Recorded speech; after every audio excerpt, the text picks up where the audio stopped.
প্রতারণা নিষিদ্ধ থাকা অবস্থায় একটি দলের চেয়ারপারসন তিনি দেশে এসেছেন। আমরা তাকে আমাদের জায়গা থেকে স্বাগতম জানিয়েছিলাম।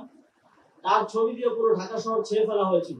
ঢাকা শহরের যেখানেই আমরা গিয়েছি, সারা দেশের যেখানেই আমরা গিয়েছি, তার ছবি আমরা দেখেছি।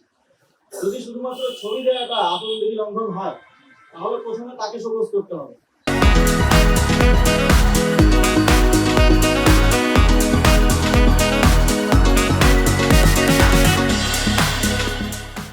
নির্বাচনের যে সার্বিক পরিস্থিতি, সেই বিষয়ে জাতীয় নাগরিক পার্টির পক্ষ থেকে একটি কনসার্ন আছে এবং একটি সুষ্ঠু এবং নিরপেক্ষ নির্বাচন আয়োজন করার জন্য যে লেভেল প্লেইং ফিল্ড দরকার, সেক্ষেত্রে আমরা কোন কোন জায়গায় দেখতে পেয়েছি সেই বিষয়গুলো অন্তর্বর্তীকালীন সরকারের মাননীয় প্রধান উপদেষ্টা ডক্টর মোহাম্মদ ইউনূসের কাছে তুলে ধরে এবং সরকারের কাছে সব মাথা পাইলাম আমরা আজকে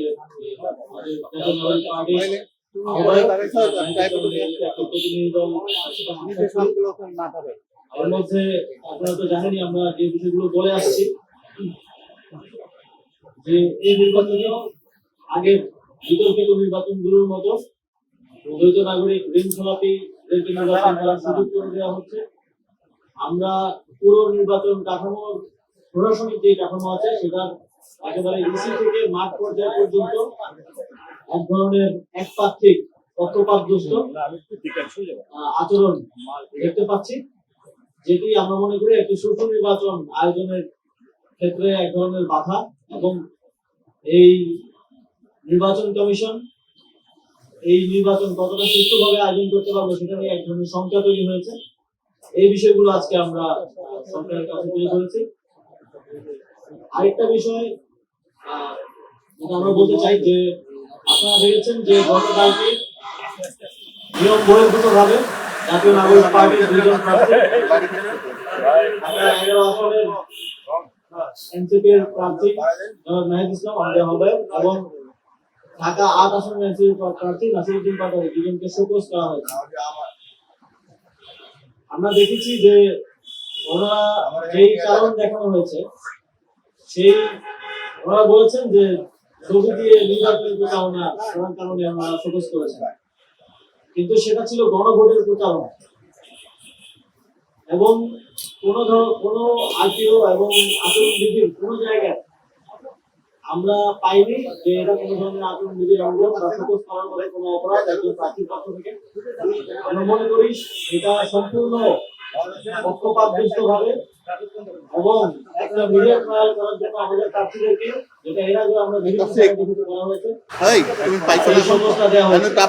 পক্ষান্তরে আমরা দেখছি সারা দেশে বিভিন্ন রাজনৈতিক দলের প্রার্থীরা তাদের মার্কা দিয়ে, দলের নাম দিয়ে, তাদের নেতাদের ছবি দিয়ে এবং পোস্টার, বিলবোর্ড, ফেস্টুন এগুলো লাগিয়ে প্রচারণা করছেন, যারা স্পষ্টভাবেই আচরণবিধি লঙ্ঘন করছেন। তাদের বিরুদ্ধে এখন পর্যন্ত নির্বাচন কমিশন এবং স্থানীয় যে রিটার্নিং কর্মকর্তারা আছেন, দায়িত্বশীল যারা আছেন, ম্যাজিস্ট্রেটরা আছেন, তারা কোনো ধরনের ব্যবস্থা নিচ্ছেন না।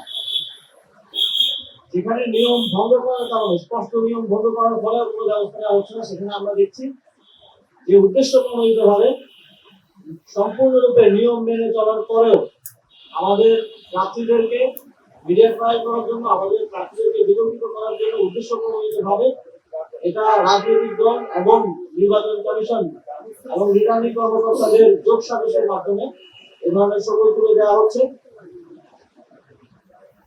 সরকারও স্পষ্টভাবে গণভোটে হ্যাঁ ভোটের জন্য প্রচারণা করছেন, আমাদের প্রার্থীরাও করছেন, আমরাও করছি এবং এটা আমাদের দলীয় পজিশন। সংস্কার বাস্তবায়নের জন্য গণভোটে হ্যাঁ ভোট দেওয়ার জন্য আমরা জনগণকে আহ্বান জানাচ্ছি।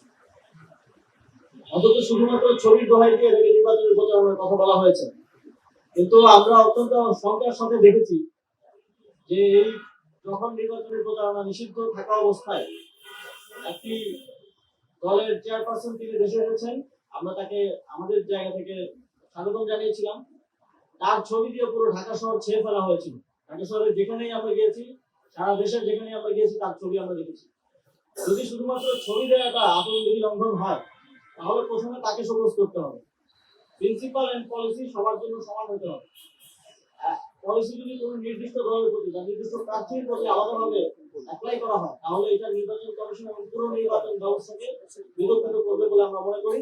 আমরা দাবি করছি যে নির্বাচন কমিশন এবং রিটার্নিং কর্মকর্তাদের পক্ষ থেকে যেই সকল দেওয়া হয়েছে সেটা দ্রুত সময়ের মধ্যে উইথড্র করতে হবে এবং এটা যথাযথ ব্যাখ্যা জনগণের কাছে দিতে হবে যে কি কারণে আইন বহির্ভূত ভাবে এই শোকজটা করা হবে।